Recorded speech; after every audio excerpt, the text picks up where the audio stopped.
Hi, welcome back to my channel. My name is Shannon, and this is Shannon's Book Nook. And today we're going to be talking about my best books of 2024, and we're going to make it a battle of the books where we put them head to head against each other to see which one was my favorite.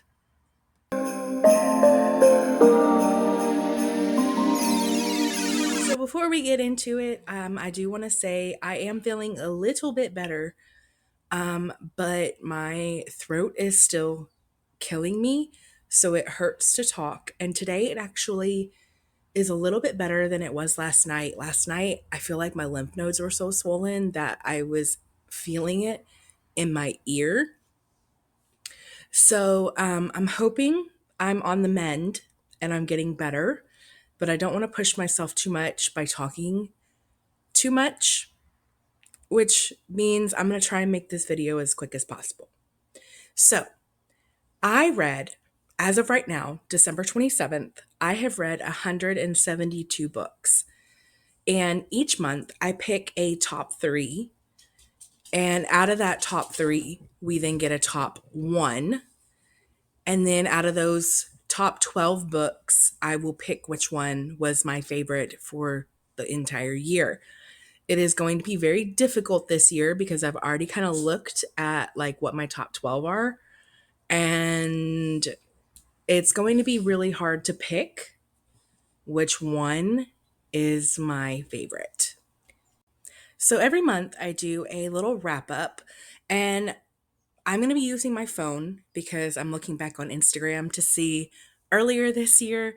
So I'm looking at January right now, and in January I read a grand total of 15 books, and my top three were None of This Is True by Lisa Jules, which is a thriller. The audiobook for this is amazing, by the way. If you have not read it, I would definitely read it by audiobook. Butcher and Blackbird by Brynne Weaver, and Indigo Ridge by Devney Perry. So, of those three, it is really hard for me to pick between Butcher and Blackbird, and None of This Is True because they're different genres, and I loved both of these for very, very different reasons. But in the end, I think I'm going to go with Butcher and Blackbird by Brynne Weaver as my number one pick for January. Moving on to February, I read 14 total books, and my top three for February, in no particular order. When I go over my top three, these are in no particular order. The first book was Honey and Spice by Babalola. I hope I said that correctly. I'm sorry. Then I have Take My Hand by Dolen Perkins-Valdez. And then I have a graphic novel, which was Heartstopper Volume 5 by Alice Osman. So Honey and Spice is a rom-com. Um, sorry. And Take My Hand is a historical fiction. So I had three very different genres in this top three.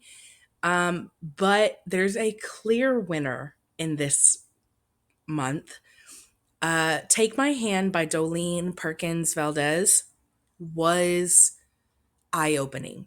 If you have not read this historical fiction, I highly suggest you check it out because it is my top book for February. And it is, oh my gosh, I felt all of the emotions. I cried. I was so angry. Um, I kind of went in blind, and I honestly kind of think that's the way to go, but I would definitely check trigger warnings on this book for sure. In March, I read a grand total of 19 books. I did participate in a readathon that month, so that would be the reason why I read so many books in March. And I want to say some of them, I don't know, did I read graphic novels that month? I don't know, but 19 books. My top three, the first one is, hey, y'all chill. We Are the Brennans by Tracy Lang. The dogs are playing right now. Then I have Mad Honey by Jodi Picoult and Jennifer Finney Boylan. And then The Fine Print by Lauren Asher. So We Are the Brennans is kind of a contemporary book. It focuses on family drama. And then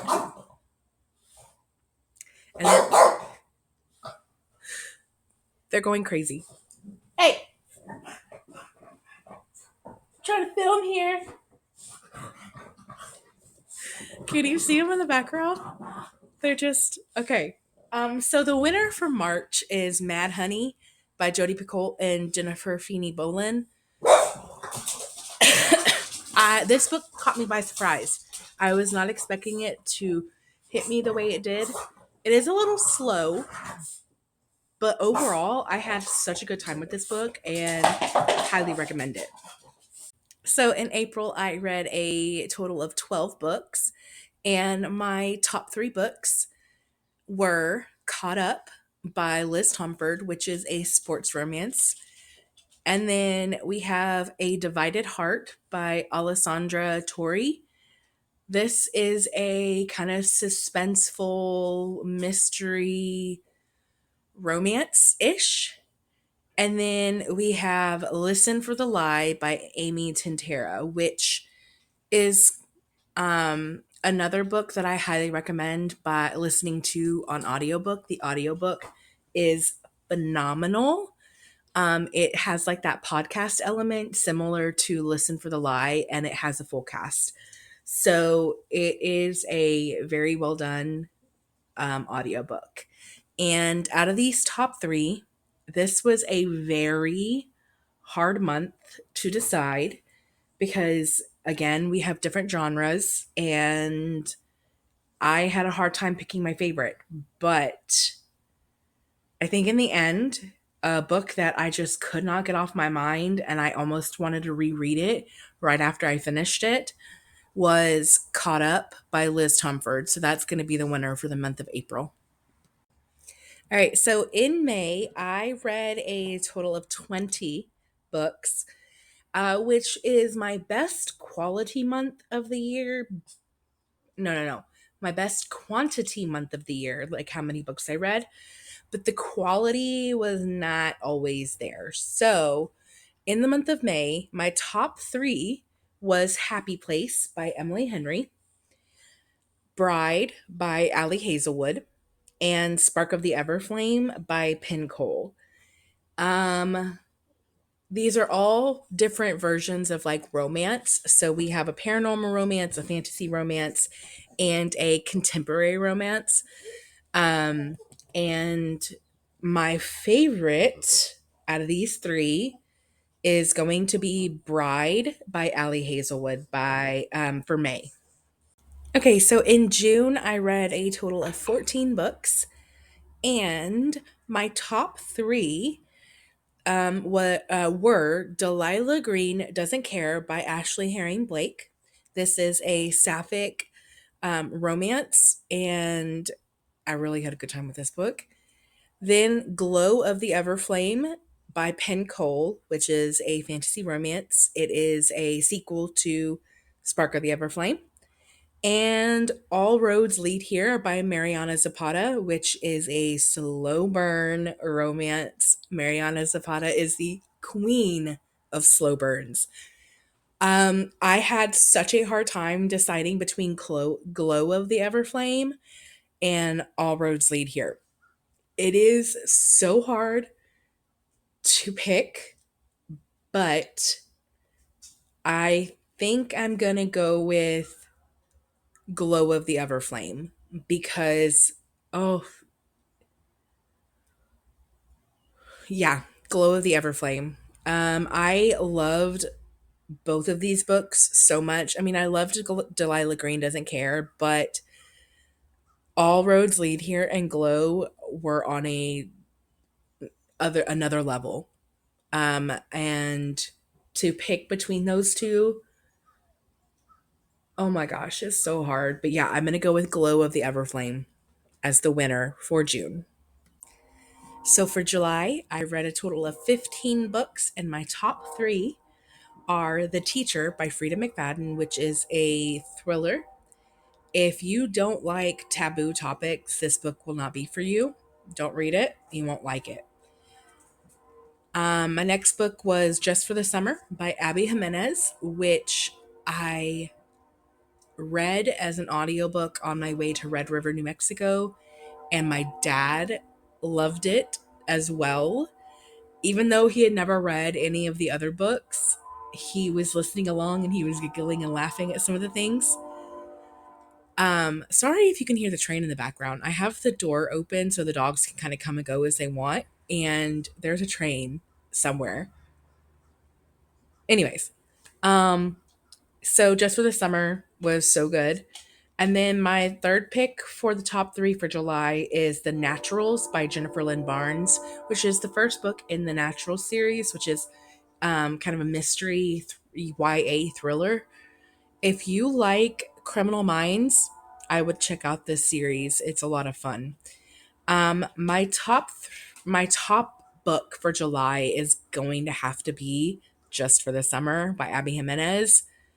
Seriously, Abby is like one of my auto buy authors. I've read her entire backlist and loved everything except for one book, and even that book got a 3-star. It wasn't like I hated it. It was just okay in my opinion. But yeah, Abby Jimenez took July with Just for the Summer. So in August, I read 14 books total, and my top 3 for August is A Dawn of Onyx by Kate Golden, which is a fantasy romance, and I need to read the second book soon before I start forgetting what has happened in this book. Then we have The Paradise Problem by Christina Lauren, which was a book club pick, and I had a really good time with that. And then Mile High by Liz Tomforde, which, I mean, come on, I picked Caught Up earlier in the year, so of course Mile High is going to be on here. And my top read for August is going to be A Dawn of Onyx. I had such a good time with this fantasy romance. This series, I believe, has since been completed, I think. I may be wrong, but I cannot wait. I have book 2 and 3 at home. I need to read it soon. I don't know what I'm waiting for. So, September, I was in a little bit of a slump. And my slump continued for a couple of months.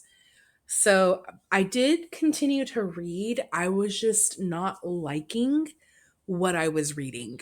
It was just very mediocre. So in September, I read 12 books. And the first book that I'm going to talk about is The Fairy Bargains of Prospect Hill by Rowena Miller. This is a kind of a paranormal fantasy, contemporary, maybe a little bit of historical fiction. It was a fun read. It was a fun time. It focuses on I learned this year that I like a lot of books that are contemporary, or I've found that I've liked some books, I should say, that are contemporary that focus on like the family drama, the family aspect. So this is one of those books. Then Play Along by Liz Tomforde. So, of course, I continued reading that series. I did read it completely out of order. I read book 3, then book 1, then book 4. I have not read book 2 yet. I'm hoping I can get to it soon. And then We Used to Live Here by Marcus Kliewer. Kliewer? Kliewer? I'm not sure. Sorry if I said your name wrong. But We Used to Live Here is a horror. I thought it was a thriller. No, it is straight up horror. And this book gave me nightmares. It freaked me out. Oh my. Hi, Belle. And yeah, no, this book freaked me out. I had nightmares, I had sleep paralysis. This gave me all of the emotions, and so it's a clear winner for this month. Um so We Used to Live Here is my top pick for September. So for the month of October, I read a grand total of 13 books. Um, This month was, I started getting back into fantasy romance a lot. So, two of my picks are fantasy slash paranormal romance, and then one of my picks is a dark romance. So, the first one is Lights Out by Navessa Allen, which is the dark romance. I had such a good time with that book. The audiobook is really good. A Cage of Kingdoms by K.F. Brynne. This is book 6 in, and I believe it wraps up the duology between Weston and Aurelia. And then The Ashes and the Star-Cursed King, which is book 2 in the Crowns of Nyaxia series by Carissa Broadbent. So I had a really hard time. I'm having a really hard time picking um, because I have two like fantasy romances and then the dark romance. I think it's hard to pick between A Cage of Kingdoms and Lights Out, but I think I'm going to go with Lights Out because I could not put that book down. Like, I just constantly wanted to be listening to the audiobook or reading the book with my eyes. So I'm going to go with Lights Out for the winner of October. So in the month of November, I did not have any 5-star reads. So these 3 books are not 5-star reads, but I still have to pick a favorite of the month, even though I don't have a 5-star read because it doesn't always work out that way, right? So my top 3 are Filthy Rich Vampire by Genevieve Lee, which is a paranormal romance. Then we have The Wedding Witch by Erin Sterling, which is a paranormal romance. And then Assistant to the Villain by Hannah Nicole Mayer, which is also a fantasy romance. So, your paws are wet, baby.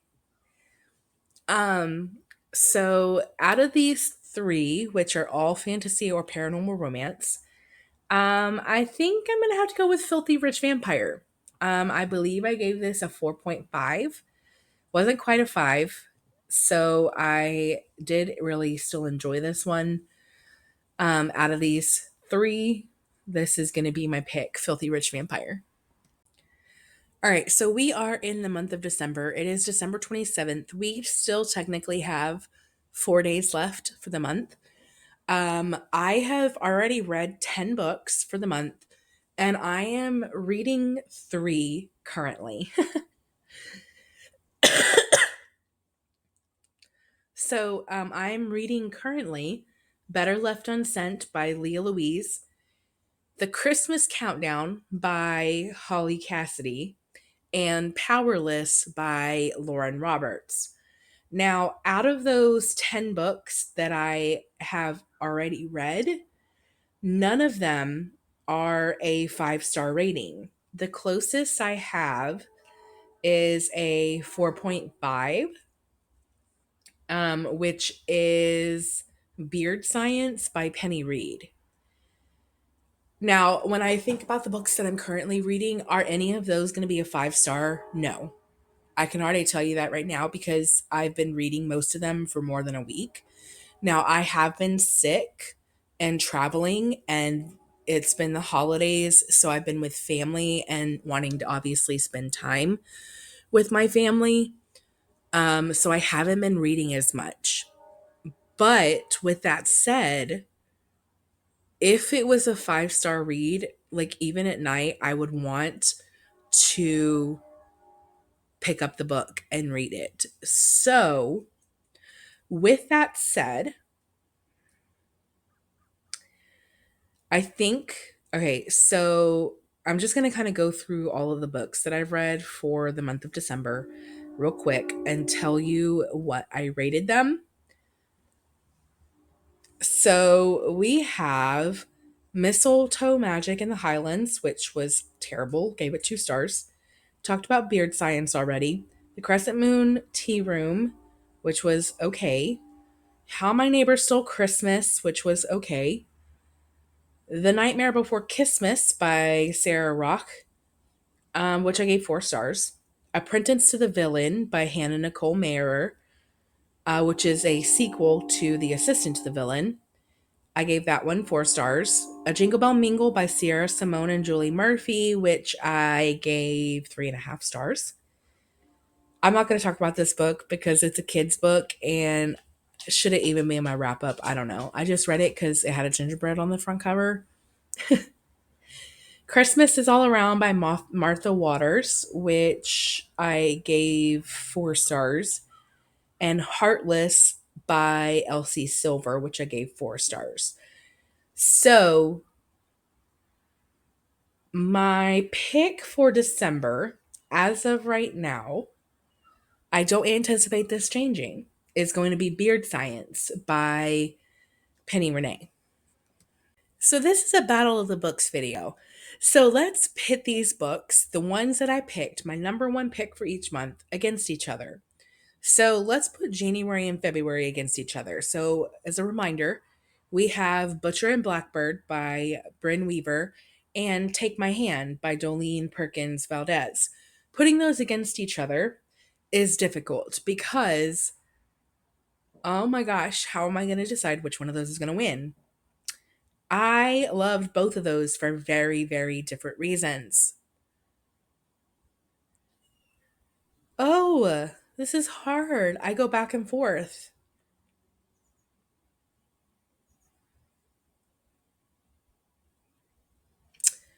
Okay, I'm gonna put.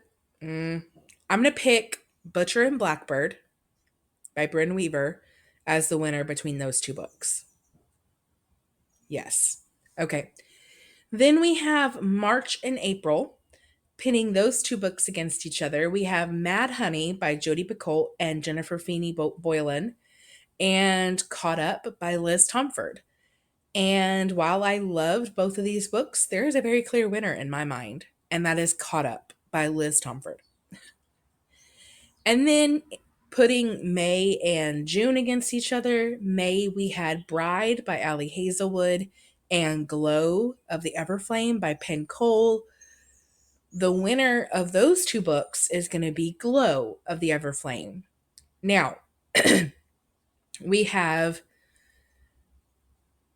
Butcher and Blackbird, Caught Up, and Glow against each other. Putting those three against each other, the winner is going to be, oh, they're all romances. Okay, so we have a dark romance, a sports romance, and a fantasy romance. I'm definitely a romance girly. Going into the semifinals is going to have to be Caught Up by Liz Tomforde. I mean, though that book was perfection.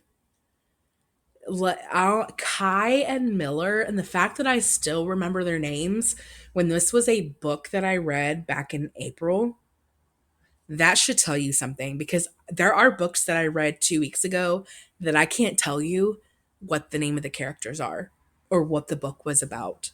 And I can tell you what this book was about and the characters' names.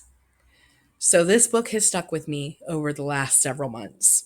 So in the semifinals, we have. Okay, now looking at the second half of the year. For July and August, for July, we have Just for the Summer by Abby Jimenez. And in August, we had A Dawn of Onyx by Kate Golden. I feel like there's a pretty clear winner here because, again, this is just a book that I think about constantly.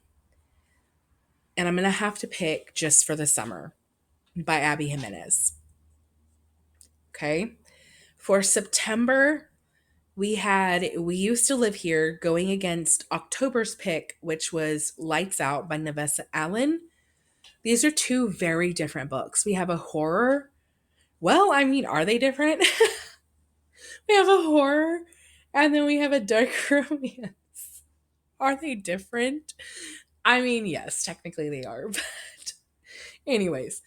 Oh my gosh. Again, I loved both of these books for very, very different reasons. But I think I'm going to have to pick Lights Out by Navessa Allen. And then going into the final 2 months of the year, November and December. For November, I picked Filthy Rich Vampire by Geneva Lee.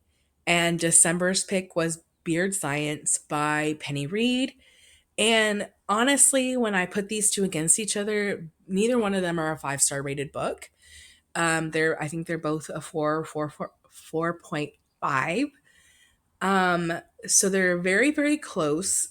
Different genres. I mean, technically both in the romance. One's a paranormal romance and the other is just a standard rom-com.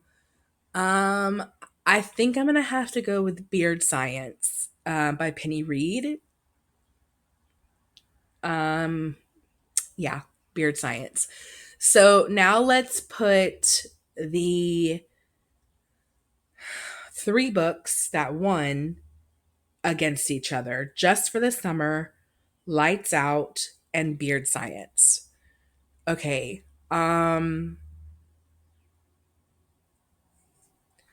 Again, I feel like there's a really clear winner because this book just has my heart. Just for the Summer is going to be the winner of these 3. Yeah. So in the semifinals, we have Caught Up and Just for the Summer. And we need to pick a winner. What is the winner of my top book of 2024? And honestly, this is going to be so freaking hard. Also, it depends on what day you ask me. Like today, it could be one of them. And then tomorrow, I'll be like, no, it's the other one. I want the other one.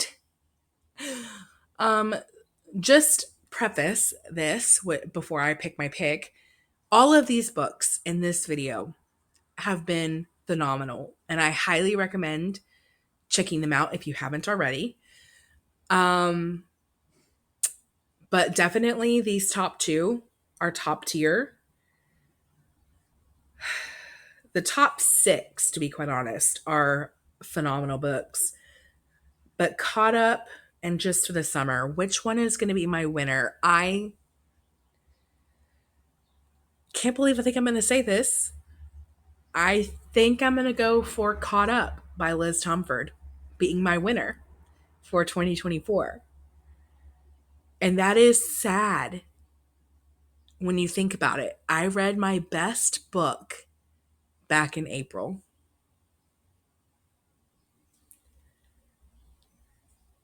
I mean, both of these books, technically, July was Just for the Summer. I mean, I didn't have any really, really stand out phenomenal books since July. Wow. Okay, so Caught Up by Liz Tomforde. No, yes, it's my best book for the year of 2024. Whew, we have a winner. So I appreciate you watching my video and sticking around for this long. Don't forget to like the video if you liked it and subscribe if you want to. If you want to let me know you were here, leave me a confetti emoji. And also let me know what your favorite book of the year was. And if you've read any of these books, did you like them or not? Thank you so much for sticking around, and I will see y'all next time. Bye.